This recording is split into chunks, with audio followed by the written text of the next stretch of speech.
This is SpaceTime Series 27, Episode 4, for broadcast on the 8th of January 2024. Coming up on SpaceTime, astronomers study the earliest Milky Way-type galaxy ever seen. A new study on what makes up the centre of a neutron star. And the final countdown's now underway to launch the first Vulcan Centaur rocket. All that and more coming up on SpaceTime. Welcome to SpaceTime with Stuart Gary.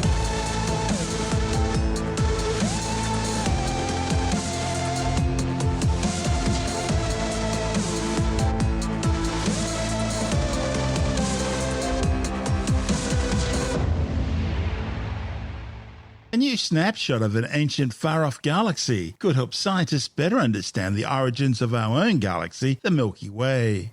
A report in the monthly notices of the Royal Astronomical Society has provided a detailed analysis of a galaxy known as BRI 1335-0417. It's the oldest and most distant spiral galaxy ever seen, located more than 12.4 billion light-years away in the constellation Virgo.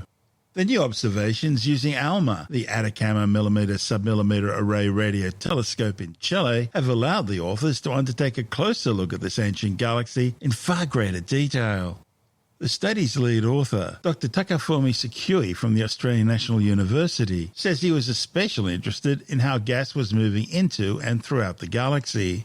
Gas is a key ingredient for forming new stars, and so it gives astronomers important clues about how a galaxy is fueling its star formation. In this case, the authors were not only able to capture the motion of gas around BRI 1335-0417, but also reveal the formation of a seismic wave, a first in this type of early galaxy. Tsukui says the galaxy's disk, a flat mass of rotating stars, gas and dust, moves in a way not dissimilar to ripples spreading out in a pond after a rock's been thrown in it. The vertically oscillating motion of the disk is due to an external source, often either new gas streaming into the galaxy or by coming into contact with other smaller galaxies. Both possibilities would bombard the galaxy with new fuel for star formation. The study also revealed a bar-like structure in the disk.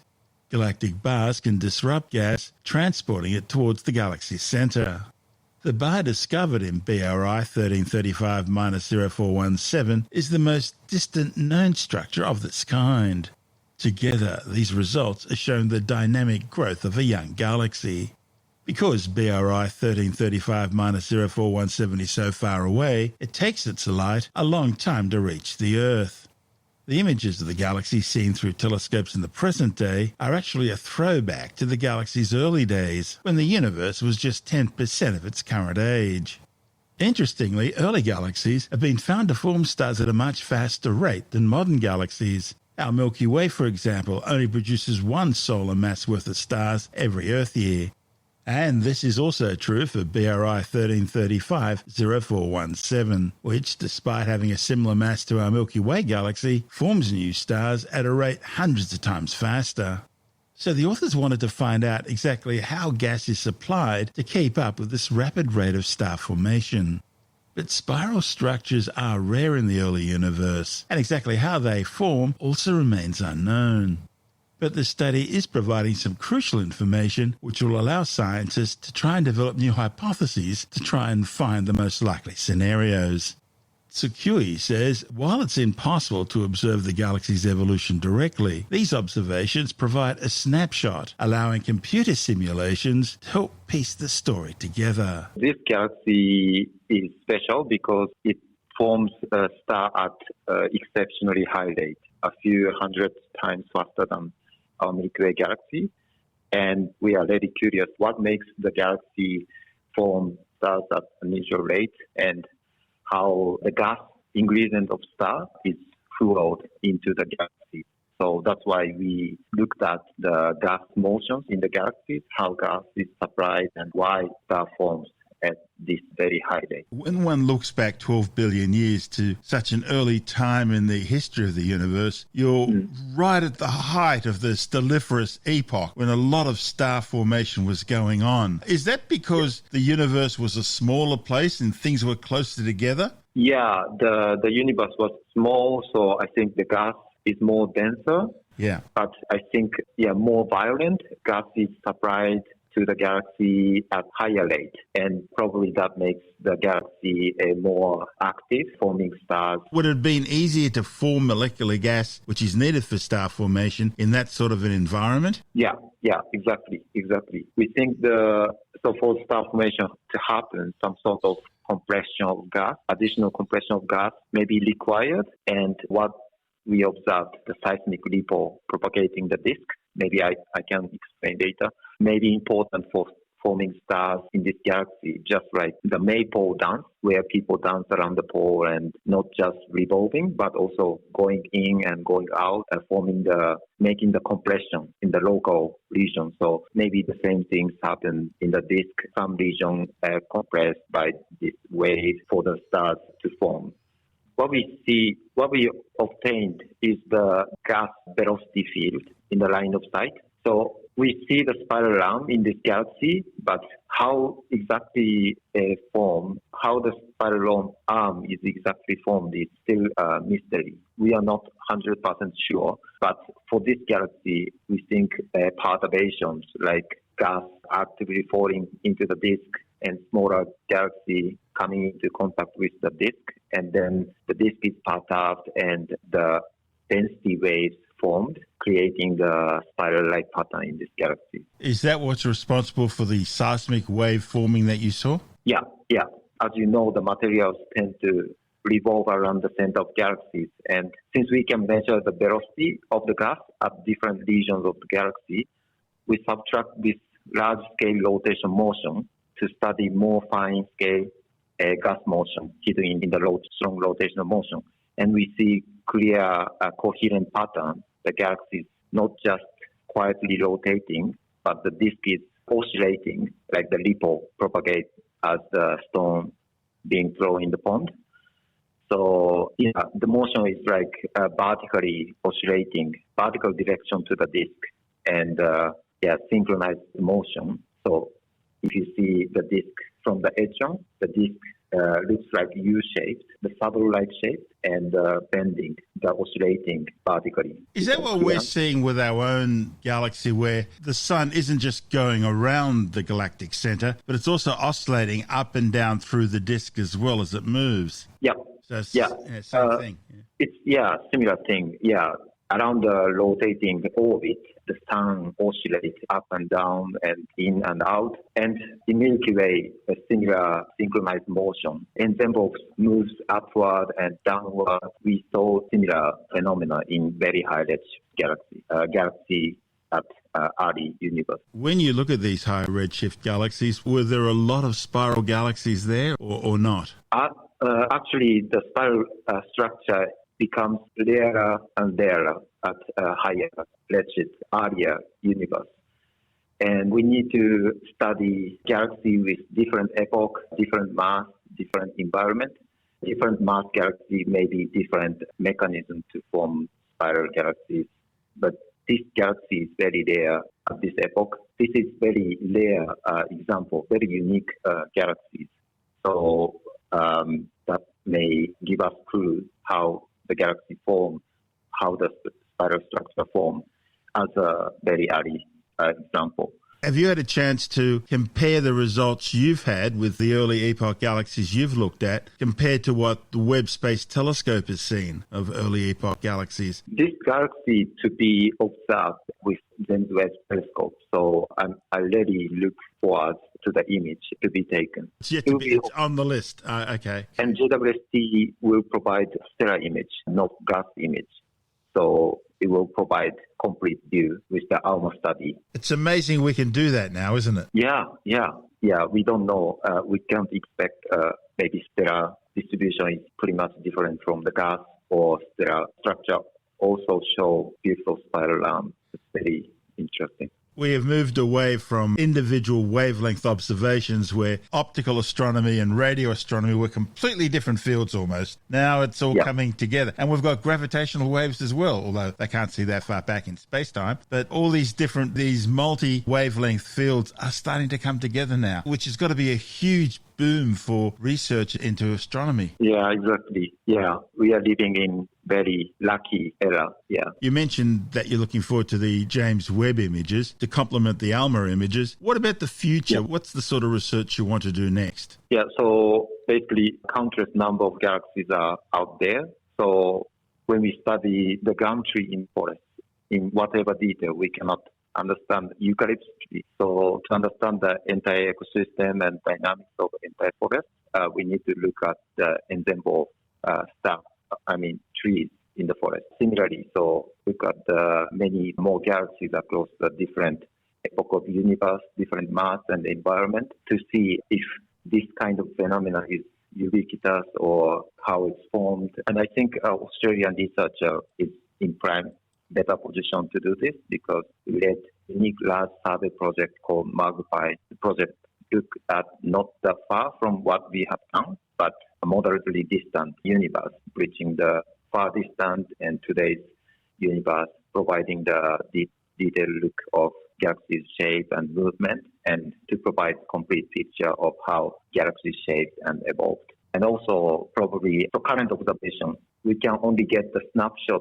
state of galaxy from observation. And our interpretation of the seismic ripple on the disk is ultimately conjecture in the sense that it is only based on the snapshot observation for just single object. But in this study, the numerical simulation played an important role for the interpretation, which shows similar pattern what we see in this galaxy. So further computer simulations, including the physical law and galaxy properties informed by our observation, can maybe help piece together the exact origin and evolution on these phenomena. That's Dr. Takafumi Tsukui from the Australian National University, and this is Space Time. Still to come, a new study looking at what makes up the core of neutron stars, and the countdown's underway for the United Launch Alliance's maiden flight of its new Vulcan rocket. All that and more still to come on Space Time.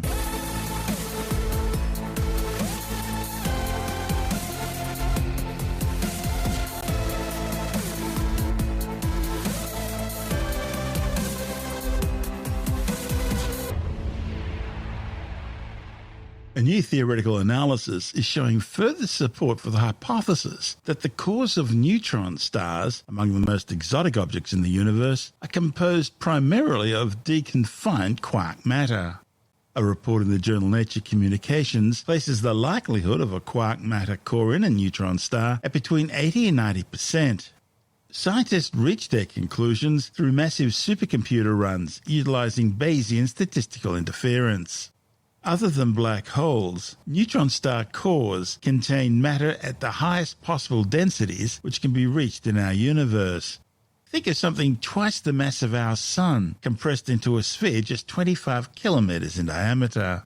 These astrophysical objects can indeed be thought of as giant atomic nuclei, with gravity compressing their cores to densities far exceeding those of individual protons and neutrons, the subatomic particles found in the nucleus of atoms. And it's these incredible densities which make neutron stars interesting astrophysical objects from the point of view of both particle and nuclear physics. A long-standing open problem concerns whether the immense central pressure of the neutron star can compress protons and neutrons into a new phase of matter, a phase known as cold quark matter. One of the study's authors, Aleski Voronian from the University of Helsinki, says that in this exotic state of matter, individual protons and neutrons would no longer exist. Instead, their constituent quarks and gluons, the elementary subatomic particles that make up protons and neutrons, would be liberated from their typical color confinement and allowed to move almost freely. Voronian and colleagues have now provided the first ever quantitative estimate for the likelihood of quark matter cores inside massive neutron stars.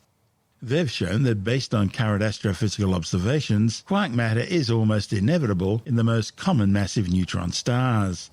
In fact, a quantitative estimate that the team extracted placed the likelihood in the range of 80 to 90%. And the remaining small likelihood for neutron stars to be composed of only nuclear matter requires the change from nuclear to quark matter to be a strong first-order phase transition, somewhat resembling that of liquid water turning to ice. But this kind of rapid change in the properties of neutron star matter has the potential to destabilize the star in such a way that the formation of even a minuscule quark matter core would result in the star collapsing into a black hole. And that's clearly not happening all the time. The research was part of a major international collaboration of scientists from Finland, Norway, Germany, and the United States. They were also able to show how the existence of quark matter cores could one day either be fully confirmed or completely ruled out. The key is being able to constrain the strength of the phase transition between the nuclear and quark matter. And that's expected to be possible once a gravitational wave signal from the last part of a binary neutron star merger is recorded. One key ingredient in deriving the new results was a set of massive supercomputer calculations utilizing Bayesian interference. That's a branch of statistical deductions where one infers the likelihood of different model parameters by way of a direct comparison with observational data. The authors had to use millions of CPU hours of supercomputer time in order to be able to compare their theoretical predictions to observations and to constrain the likelihood of quark matter cores. The Bayesian component of the study enabled the authors to derive new bounds for the properties of neutron star matter, demonstrating how they approach so-called conformal behavior once you get near the core of the most massive stable neutron stars. It's a fascinating topic, and one we may soon find an answer to. This is SpaceTime. Still to come. The United Launch Alliance counting down to the maiden flight of their new Vulcan Centaur rocket. And later in the science report, a major revolution in paleontology, with some juvenile T-Rex fossils being reclassified into a separate and distinct species of small tyrannosaur. All that and more still to come on SpaceTime.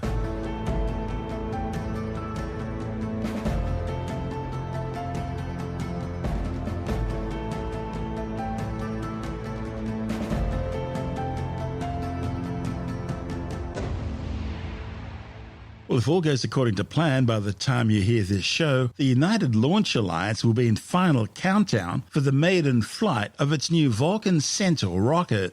The mission was supposed to fly on Christmas Eve from Space Launch Complex 41 at the Cape Canaveral Space Force Base in Florida.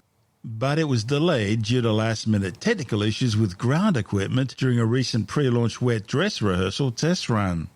On board the rocket is Astrobotic's new lunar lander, which could become the first private spacecraft to touch down on the moon. The new Vulcan Centaur launch vehicle replaces the United Launch Alliance's existing Atlas V and Delta IV rockets. The Vulcan's liquid methane and liquid oxygen-powered core engine replaces the liquid hydrogen and liquid oxygen core engines used in the Delta IV, while the new Centaur V upper stage replaces the earlier designed common Centaur and Centaur 3 variants used on the Atlas V. Depending on configuration, the new launcher can carry a payload of up to 27.2 tons into low Earth orbit, 15.3 tons into geostationary orbits, and 12.1 tons into translunar orbit, making it comparable with SpaceX's Falcon 9. Meanwhile, the European Space Agency have now slated a launch window stretching from June the 15th to July the 31st, 2024, as a possible launch date for their new Ariane 6 rocket.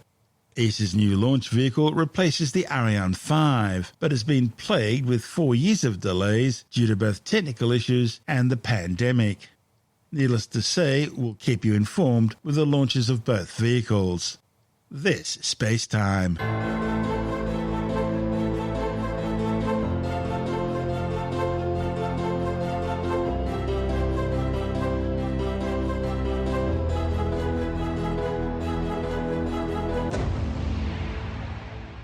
And time now to take a brief look at some of the other stories making news in science this week with the Science Report. There's been a major breakthrough in diabetes research.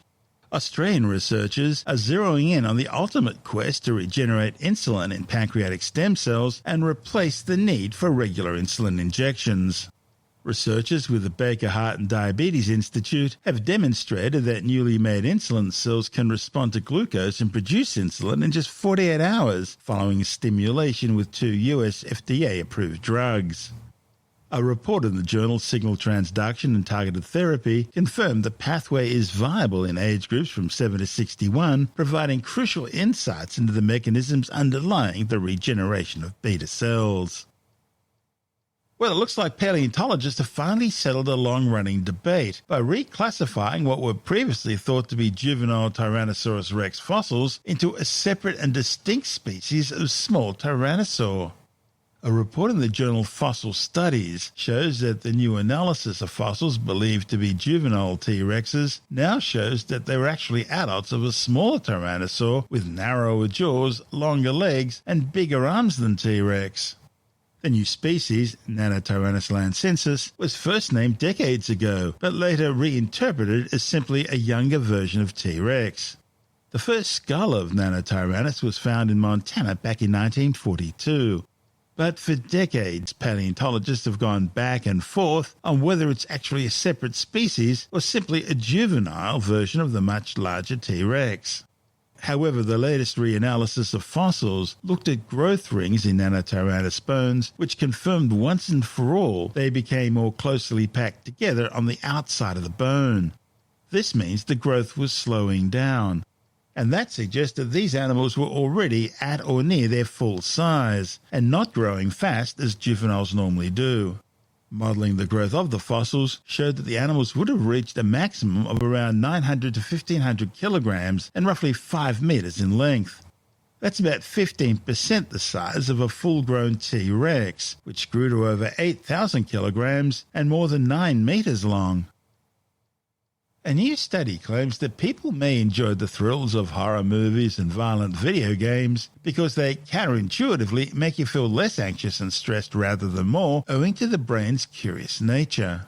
The study's authors say fictional scenes and scenarios are actually a source of learning and feelings of being in control for your brain, especially the brain's predictive processing network, which uses sensory stimulation to make predictions about future sensory states. A report in the Journal of the Philosophical Transactions of the Royal Society B claims that this means there really is a sweet spot for fear and fun in horror entertainment.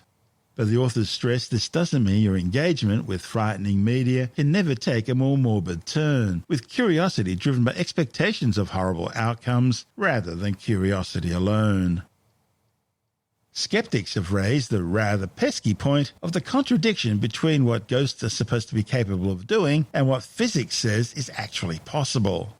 Tim Mendham from Australian Skeptics says, if ghosts are real and can walk through walls, how come they don't fall through floors? The magic of hunting ghosts is a contrast with science, understandably, in many cases. The people who go in military camouflage uniforms into a building at the middle of the night with all their gadgets and that sort of stuff. And the gadgets which basically don't do anything or can be easily manipulated to try and show something. There's some basic science that is a problem for ghost hunters. And the author of this goes through and says that there's a range of physics that don't really work for ghosts. For instance, light reflects off things.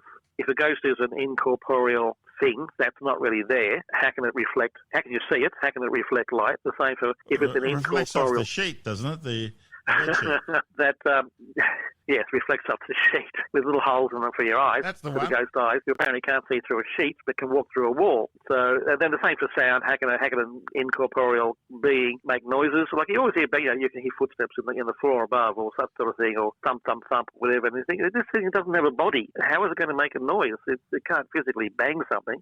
If it has a physical presence, how does it walk through a wall? So there's that sort of stuff. Thermodynamics, the issue with heat, change in temperature, all those sort of things. How does it do that? And magnetism, electrical fields, all these things are applied to if something doesn't have a physical corporeal presence. How can it actually affect all these different things? Naturally, the ghost hunters come up with all sorts of alternative solutions. Perhaps it's something, energies unknown to science. It's quantum. And all sorts of things like that. But with different energies, it has a way of manipulating phenomena and measurements through their special spiritual energy, basically poor explanations, what if sort of explanations. What if you either got a corporeal thing that doesn't reflect light, can walk through buildings but can't knock on things, can't affect electromagnetic field, although they say It's it got to does. be an either-or situation is what you're saying. It's got to be an either-or situation. And the trouble is they want it both ways. And they want it both ways by saying these are physical phenomena, physical attributes that ghosts are supposed to have, and if they can't do them because of physics, then we must have an alternative physics. And so you're proposing a particularly tenuous, totally made-up sort of solution to what is a serious scientific limitation on ghosts. And these are standard things. If a ghost can walk through a wall, why doesn't it drop through the floor? How can it come downstairs if it can walk through walls? And ghosts can walk through walls. How do they open a door and slam it? How do they knock a glass off a bar? How do they do all these things if they're non-corporeal? And the answer is special energy. So you just make up something, you pull it out of the air, and you sort of make up theory as to how a ghost can do these things. But all science is wrong. Now, that's a pretty big jump to make that claim, but they do. Well, energy is unknown to science. What we skeptics call EUTS, E-U-T-S, energy is unknown to science. There's a handy explanation of these things because it's all reverted to quantum. It's quantum science because quantum science is weird, and therefore it's quantum. It's the explanation. You just say quantum and it explains everything apparently. That's Tim Mendham from Australian Skeptics.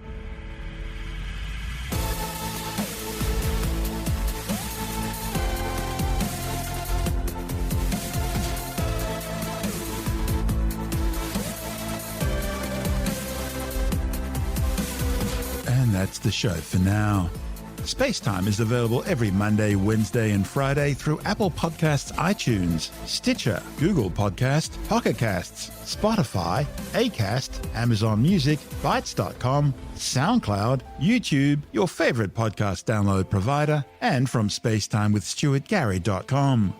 SpaceTime's also broadcast through the National Science Foundation on Science Zone Radio and on both iHeartRadio and TuneIn Radio. And you can help to support our show by visiting the SpaceTime store for a range of promotional merchandising goodies, or by becoming a SpaceTime patron, which gives you access to triple-episode commercial-free versions of the show, as well as lots of bonus audio content which doesn't go to air, access to our exclusive Facebook group, and other rewards. Just go to spacetimewithstuartgary.com for full details. And if you want more space time, please check out our blog, where you'll find all the stuff we couldn't fit in the show, as well as heaps of images, news stories, loads of videos, and things on the web I find interesting or amusing. Just go to spacetimewithstuartgary.tumblr.com. That's all one word, and that's Tumblr without the E. You can also follow us through @StuartGary on Twitter, @SpaceTimeWithStuartGary on Instagram, through our SpaceTime YouTube channel, and on Facebook, just go to facebook.com/SpaceTime with Stuart Gary. You've been listening to SpaceTime with Stuart Gary. This has been another quality podcast production from Bytes.com.